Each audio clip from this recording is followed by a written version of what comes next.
The candles were the first thing Vivian Marsh noticed when the doors of the church opened, dozens of them lining the aisle in tall brass holders, their flames trembling as if the whole sanctuary were holding its breath with her. She stood at the threshold in a white gown that had taken 3 fittings to get right, lace sleeves cuffed at her wrists, the bodice structured enough to make her stand straighter than she felt. Her bouquet of white orchids trembled slightly in her grip, and she told herself it was nerves, ordinary wedding nerves, nothing more. 200 guests filled the pews. Somewhere near the front her mother dabbed at her eyes with a handkerchief. Vivian exhaled once, fixed her eyes on the altar, and began to walk.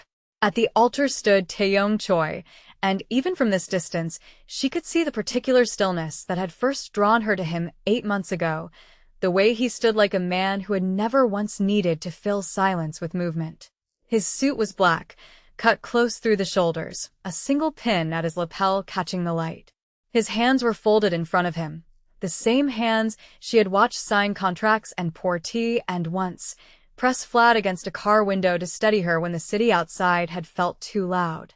She had learned to read those hands. She had not learned, apparently, to read the rest of him. She reached the altar. The priest opened his book. And Taeyong did not look at her the way a groom looks at a bride. He looked past her, toward the doors at the back of the church, and something in his jaw tightened in a way she had seen before only when negotiations went badly. "Before we begin," he said, and his voice carried through the church without effort, the way it always did, "there is something I need to say." The priest closed his book slowly. A murmur moved through the pews like wind through wheat. "I cannot marry this woman," Taeyong said. The words landed in Vivian's chest like a dropped glass, all sound and no warning. She did not move. She had learned, in her 28 years, that the body sometimes understood a disaster before the mind agreed to accept it, and hers had gone very still, very quiet, waiting for the rest of the sentence that would explain this away. It did not come. Instead, the doors at the back of the church opened again, and a woman walked in wearing red. She was young, younger than Vivian. Her black hair swept over one shoulder, her dress the color of a wound that had not yet closed. She walked down the aisle Vivian had just walked, past the same 200 guests, and stopped beside Taeyong as if she had rehearsed the distance 100 times. "This is Sumin," Taeyong said. "She will be my wife." Vivian heard her mother make a sound behind her, something between a gasp and a sob. She heard the priest say something she did not process. She heard, distantly, the particular silence of 200 people deciding not to breathe. What she did not hear, for several long seconds, was her own thoughts, because there was nothing in her mind but a white, ringing static, the sound of a life rearranging itself without her permission. She looked at Taeyong.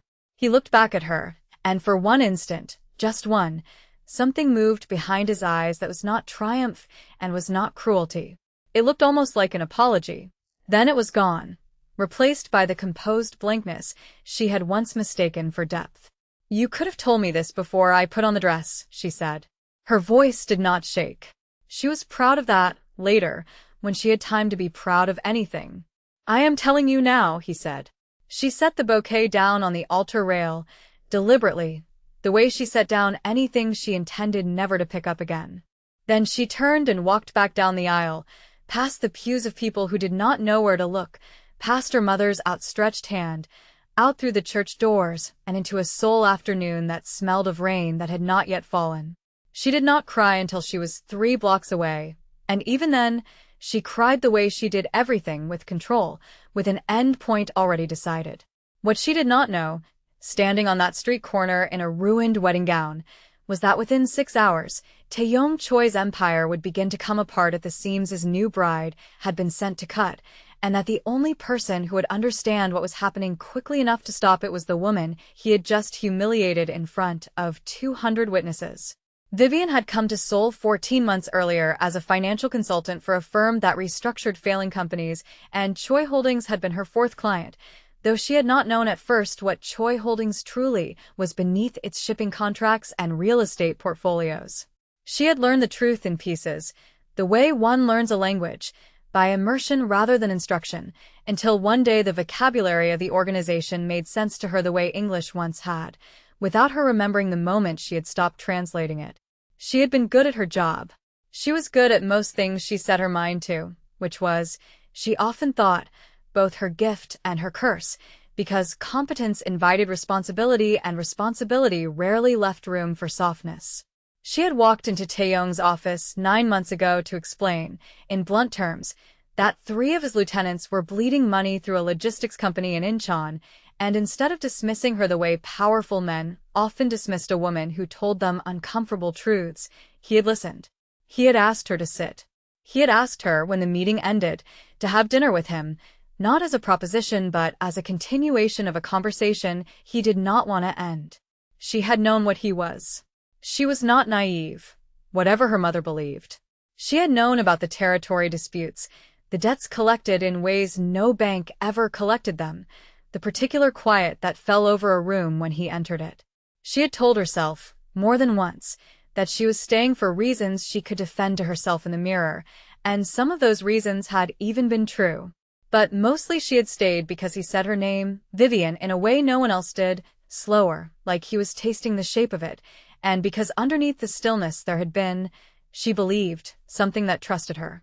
She had been wrong about the trust running both ways. That much was now undeniable. She checked into a hotel 3 streets from the church, still in the dress, because she owned nothing else in the small overnight bag she had packed for what was supposed to be a wedding night, and she sat on the edge of the bed and made herself breathe until the static in her head resolved into something closer to thought. Her phone had 41 missed calls, none from Taeyong. She was scrolling past them when a single message arrived from a number she did not recognize. Miss Marsh, you need to see this before you leave the country. Meet me at the address below in 1 hour. Come alone. This concerns the wire transfers you flagged in March. She stared at the message for a long time. The wire transfers from March had been a discrepancy she had raised with Taeyong's finance director and then, at his request, buried, because he had told her it was a family matter, something involving an uncle who skimmed and would be dealt with quietly. She had trusted that explanation. She was no longer certain she should have trusted any explanation that man had ever given her. She went. She told herself later it was foolish, that a woman who had just been humiliated in a church should have taken the first flight home and let the Choi organization implode without her, but curiosity had always been a stronger current in her than self-preservation, and there was, underneath the humiliation, a colder question she needed answered. What had she actually been part of? The address was a parking structure near the river, empty at this hour except for a black sedan idling on the 3rd level. A man stepped out when she approached, not one of Taeyong's usual lieutenants, but someone she recognized from the periphery of meetings, a logistics manager named Han Seo who had always struck her as too nervous for the work he did. The wire transfers were not a family matter, Han Seo said, without preamble. They were payments to Sumin's father. Her father runs the Beck organization, out of Busan. This wedding today was never a wedding. It was a handover. A handover of what? Of everything, Han Seo said. Taeyong signed control of the northern shipping routes to the Beck family 3 weeks ago, in exchange for his life. They have been planning to remove him since spring. The marriage was supposed to be the cover, a merger that looked legitimate on paper while they moved their people into every position that mattered. You were supposed to be gone by tonight. Nobody expected you to still be in the city. Vivian felt something in her chest go very cold and very clear, the way it did in negotiations when she finally understood the actual number behind the number she had been shown. Why are you telling me this? Because I liked working for him before this, Han Seo said. And because if the Beck family finishes what they started tonight, they will not stop with Taeyong. They will clean out everyone who knew the old structure. That includes people who consulted for him.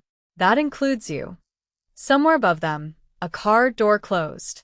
Han Seo's had snapped toward the sound, and in the half-second before he moved, Vivian saw genuine fear cross his face, the kind that did not perform for an audience. Go, he said. Now. She did not need to be told twice. She ran for the stairwell instead of the elevator, her heels loud against the concrete despite herself, and behind her she heard voices, 2 men, unhurried, the particular unhurried quality of people who believed no one was actually running from them. She reached the stairwell door and pulled it open just as a gunshot cracked through the parking structure, flat and enormous in the enclosed space, and she did not look back to see what had happened to Hana Seo because some animal part of her understood that looking back would cost her the half-second she needed to survive. She came out onto the street 2 levels down, breathless, the white dress catching on a metal railing and tearing at the hem, and she kept running until she reached a main road with people on it, with light, with the ordinary indifference of a city that did not know 2 rival organizations were currently rearranging the balance of power inside it. She had nowhere obvious to go. Her hotel was compromised the moment anyone thought to check her registered address. Her firm's sole office was closed for the night. She thought, absurdly, of calling her mother, and dismissed it in the same breath, because there was nothing her mother could do from 6,000 miles away except worry. She thought of Taeyong. She hated that she thought of him. She hated more that some traitorous, practical part of her mind recognized that whatever else was true, he was the one person in this city who would know exactly what Hana Seo's death meant and exactly how dangerous the next few hours were about to become. She had spent 9 months learning how his organization worked. She knew, for instance, that he kept a secondary residence in Songbukdong that was not listed under his name, a house his own people used only when something had gone catastrophically wrong. She went there. She told herself it was strategy, not sentiment, and mostly believed it. The house was a modernist structure of concrete and glass set behind a high wall, and when she reached the gate, a guard she did not recognize stepped out of the shadows with a weapon half raised before he saw her face and lowered it, confusion written plainly across his features, as if the abandoned bride was the last person he expected to arrive at this door. "He is inside," the guard said finally. "Go." She found Taeyong in a room with the lights off, standing at a window that looked out over a dark garden, his jacket gone, his tie loosened, a glass of something amber untouched on the table beside him. He turned when she entered, and whatever composure had carried him through the wedding disaster in the church had fractured somewhere in the last 3 hours, because for the first time since she had known him, he looked, briefly, like a man who did not know what to do next. "You should not be here," he said. "Hana Seo is dead," she said. "The Beck family shot him in a parking structure 20 minutes ago because he told me the truth about the wire transfers, about your marriage, about the routes you signed away." She heard her own voice shaking now, finally, the adrenaline giving way to something rawer. "You humiliated me in front of 200 people this morning, and it turns out you were selling your entire organization out from under yourself the whole time, and somehow I am the one who nearly got killed for knowing about it." Taeyong set down the glass. "The wedding was not what you think. Then tell me what it actually was." He was quiet for a long moment, and she watched him decide something. Watched the calculation move behind his eyes the way it did before he signed a contract he had already decided to break. 3 months ago, the Beck organization approached me with an offer. Marry Suman, transfer control of the northern routes as a dowry, and they would let me keep my life and a fraction of my territory. Refuse, and they would take everything by force within the year, starting with the people closest to me. I said yes because I thought I could manage the transition on my own terms. I did not expect them to move against my own people this quickly. I did not expect them to move against you. You let me stand at that altar not knowing any of this. If I had told you, they would have known you knew," he said. "There were people from the Beck organization in that church, Vivian, watching. If I had shown you any warmth at all this morning, any hint that you mattered to me, they would have understood exactly what leverage you represented, and you would have been dead before the reception."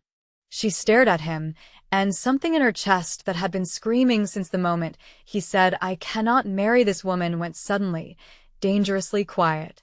"You humiliated me on purpose. To protect me. I humiliated you because it was the only way to make them believe you meant nothing," he said. "I am not asking you to forgive it. I am telling you the truth, because you came to this house instead of the airport, and that means some part of you already suspected there was more to it than cruelty." She wanted to hate him cleanly, without complication, and he had just made that impossible, which she suspected was, in its own way, another kind of manipulation, one more calculated move in a man who did not seem to know how to move any other way. And yet, She had watched his face in the church. She had seen, for one instant, something that was not triumph. She believed, against every instinct that told her not to, that he was telling her the truth now. What happens now? She said. Now the Beck family believes they have already won, Taeyong said. They believe I signed away my routes, married their daughter, and will spend the next month pretending to be content while they finish dismantling what is left of my organization from the inside. What they do not know is that Hanesio was not the only person I have inside their structure, and they do not know that you are the only person alive who understands the financial architecture well enough to see exactly where they're vulnerable. You want me to help you take your empire back. I want you to survive the next 72 hours, he said. Whether you help me after that is your decision, not mine. I have taken enough decisions from you today. Something about the way he said it, flat and without performance, made her believe him more than any declaration would have. She thought of the parking structure, of the gunshot, of Hanesio's fear in the half-second before she ran. She thought of 200 guests watching her walk down an aisle toward a lie designed to keep her alive. She thought, finally, of the particular stillness in Taeyong's hands, and understood that whatever this man was, coward was not among his failures. I want the truth from now on, she said. All of it. Even when it is inconvenient. You will have it, he said, for as long as either of us survives long enough for it to matter. She did not sleep that night. Neither did he. They sat at a table in the dark house with a laptop between them, and she pulled apart the financial records she had once been asked to bury, tracing the wire transfers backward through 3 shell companies until she found what she had suspected from the beginning, that the Beck family's claim to the northern routes rested on a signature that had been forged 11 weeks before the wedding, before Taeyong had ever agreed to anything. They never had a legitimate claim, she said, turning a laptop toward him.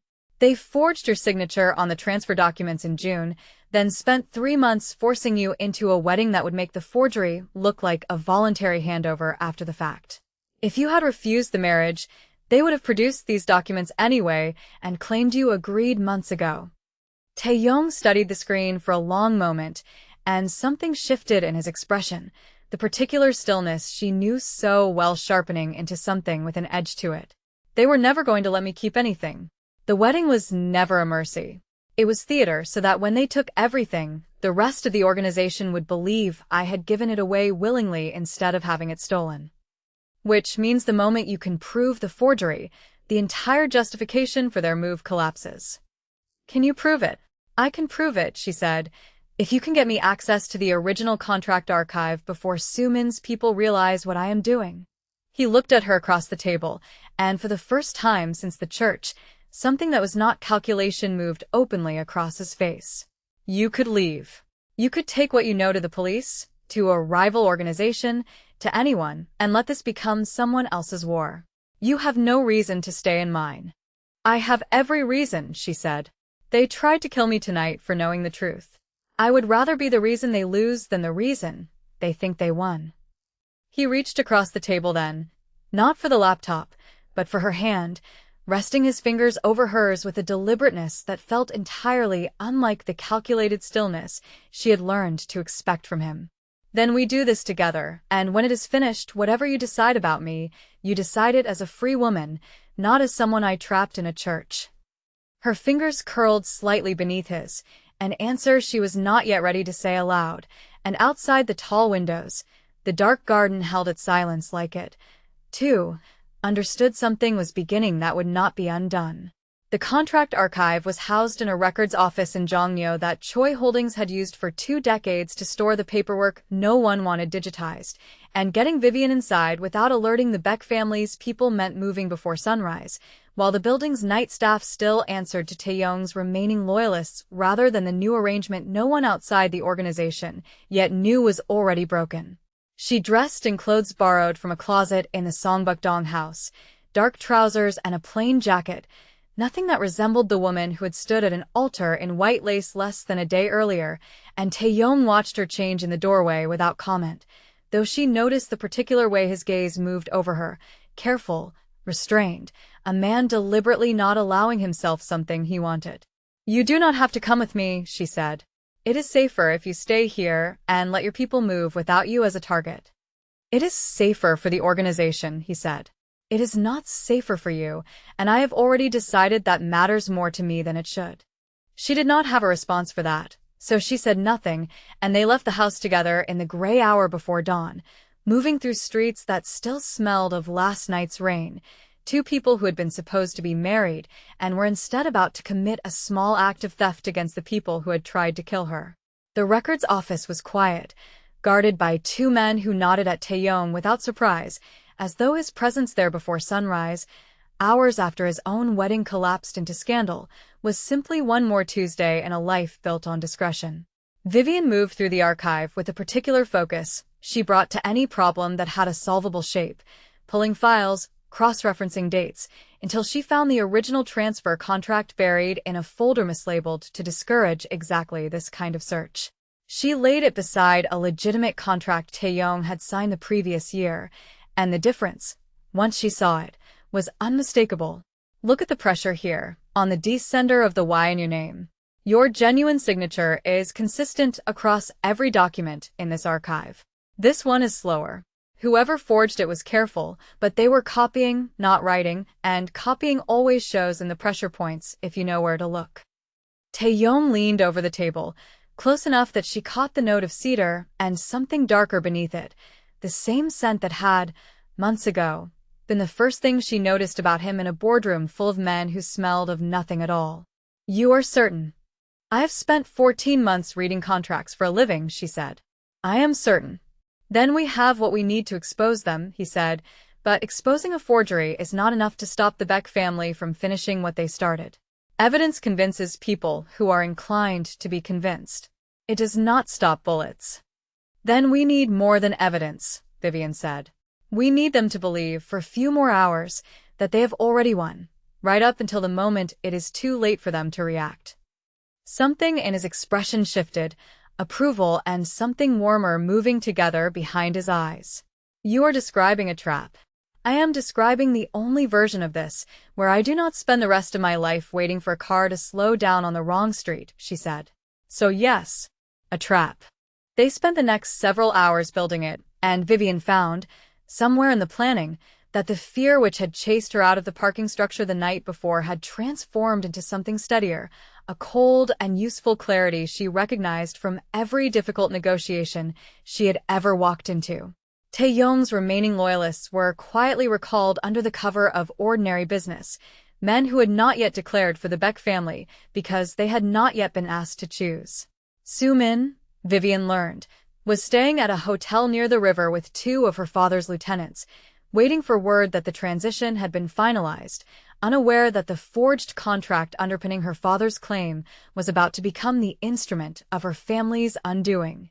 There is something you should know about Soo-min, Taeyong said, late in the afternoon, when the plan was nearly assembled and exhaustion had begun to show at the edges of his composure. She did not choose this either. Her father arranged the marriage the same way he arranged everything else in her life, as a transaction. I do not say this to defend what happened in the church. I say it because when this is finished, I do not want you to mistake her for an enemy who chose to be one. Vivian considered this, surprised, not for the first time, by the shape of his mercy, how it appeared in unexpected places, quiet and unadvertised. That is not what I expected you to say. I have made my share of ruthless decisions, he said. I do not need to invent cruelty where it does not belong. That wound, she said carefully, watching his face. The one that makes you so certain about people who are trapped in transactions they did not choose. Where does it come from? He was quiet long enough that she thought he might not answer, and when he did, his voice had lost some of its usual precision, roughened at the edges by something old. Before I ran this organization, my older brother did. He trusted a woman he loved with information that should have stayed inside the family, because he believed love meant certainty, and she used it to hand him to a rival faction in exchange for her own family's survival. She did not want to betray him. She was given no better option, and he never blamed her for it, even at the end. I inherited the organization because of what happened to him.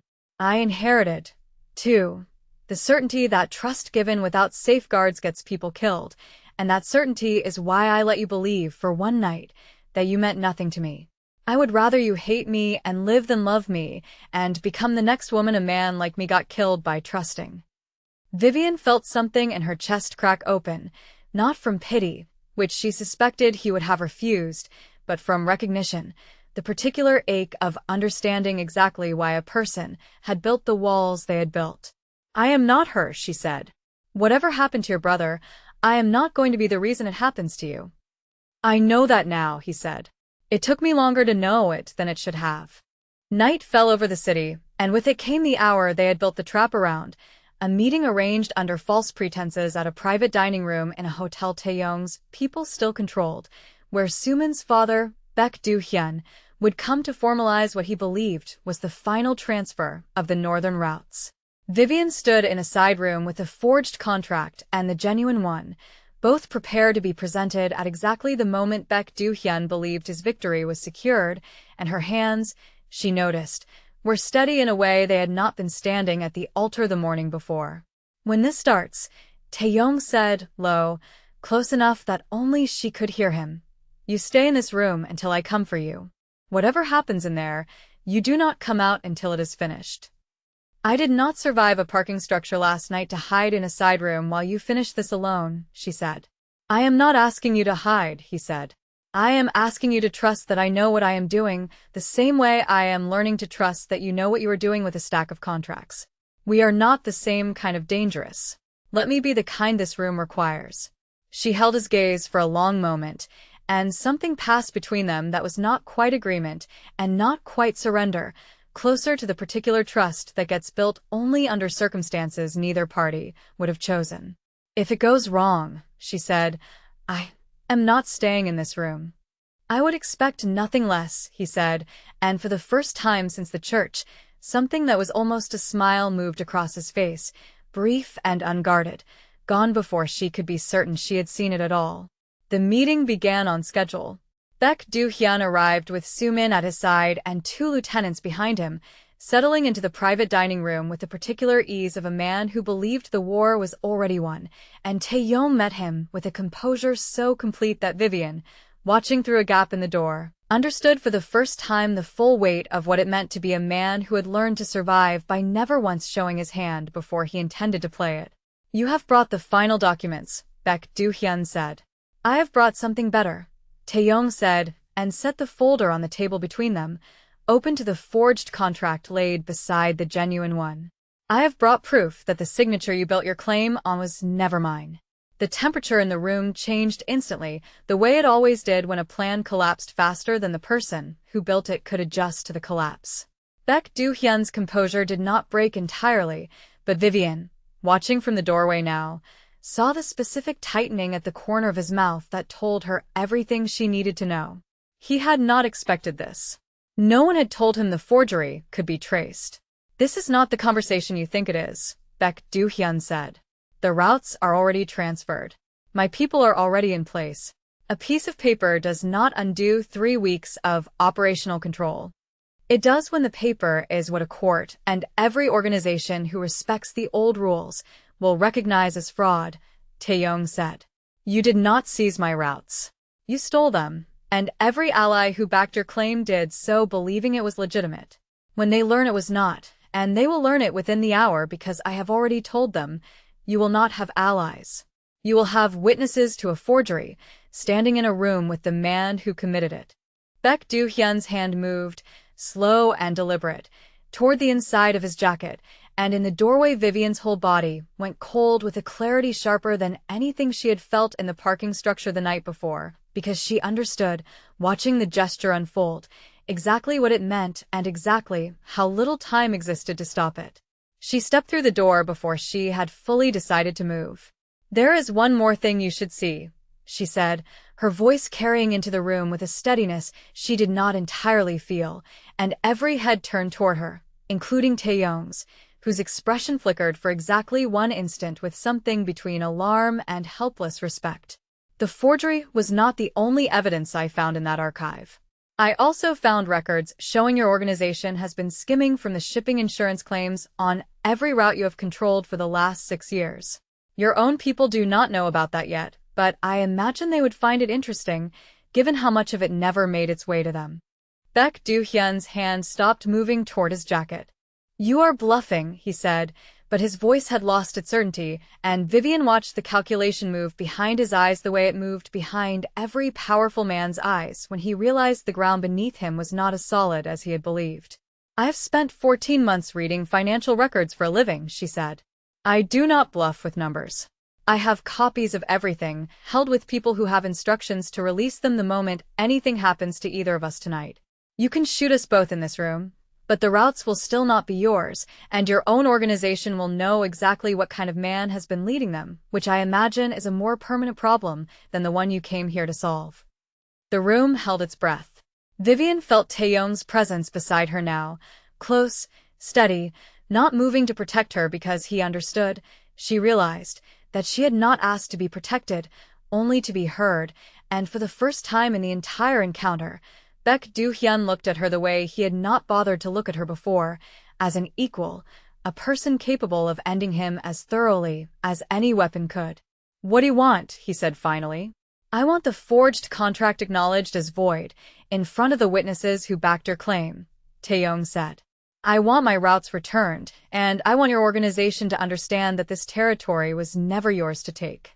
In exchange, the insurance records stay where they are, unreleased, as long as you and your people withdraw from my territory tonight and do not return."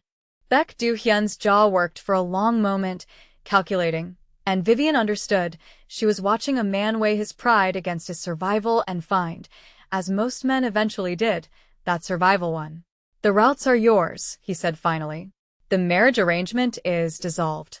Beside him, Sumin let out a breath that sounded, to Vivian's ear, less like disappointment and more like relief, and for one unguarded moment the two women looked at each other across the room, two people who had both been used as instruments in a war neither of them had started, and something like understanding passed between them, wordless and complete. It was not until the room had emptied, until Baek Do-hyun and his lieutenants had gone, and the immediate danger had drained out of the air like water finding a lower point, that Vivian felt her hands begin to shake, the delayed reaction of a body that had held itself together for exactly as long as it needed to and no longer.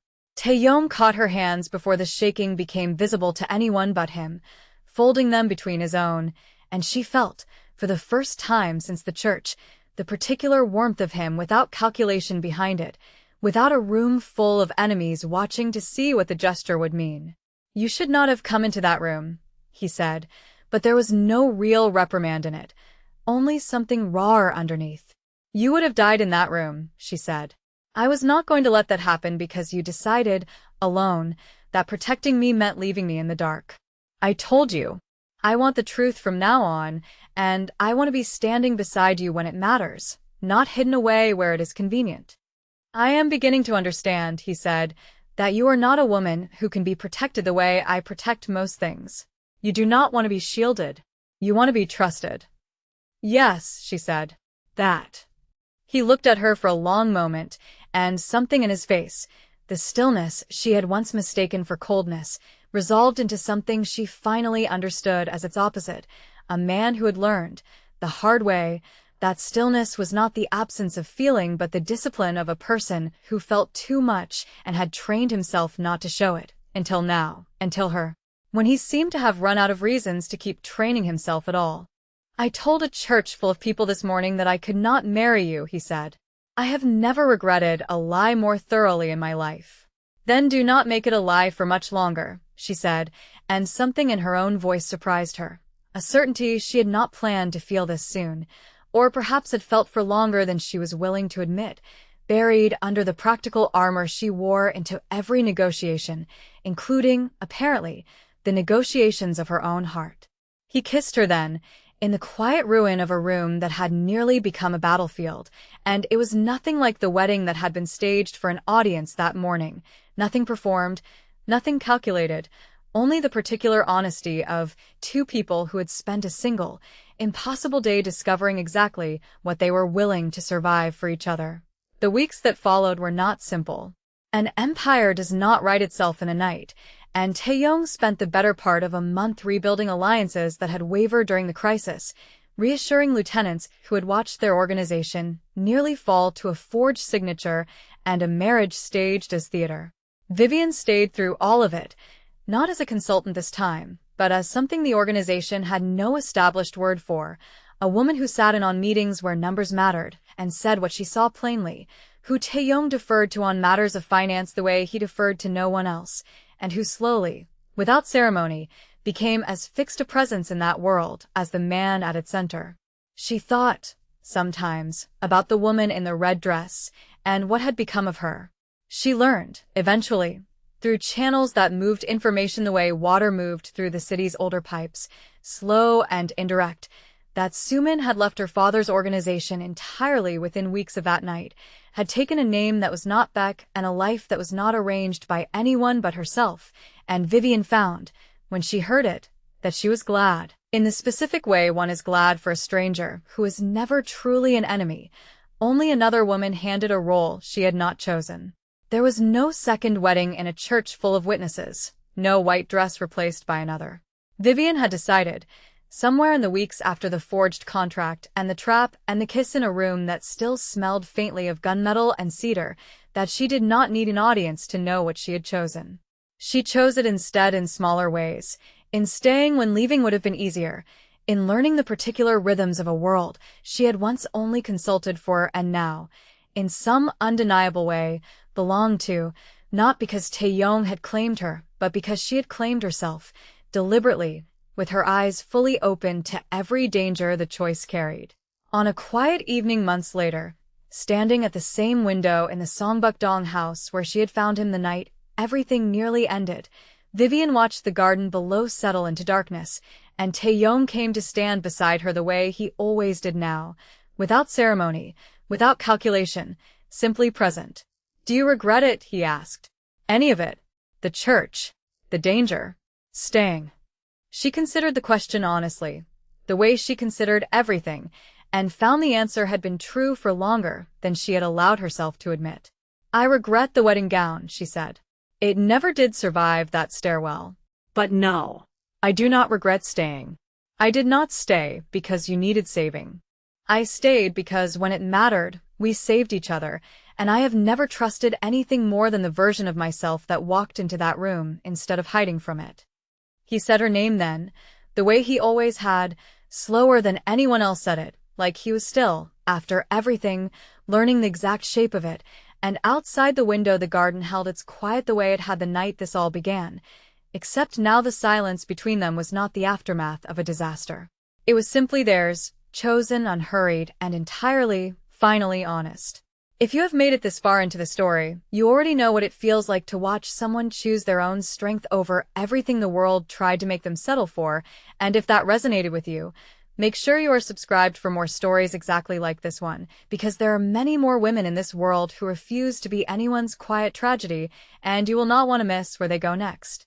Drop a comment and tell me the exact moment in this story where you knew Vivian was not going to be anybody's victim. Like this video if you want more dark romance like this one, and I will see you in the next story.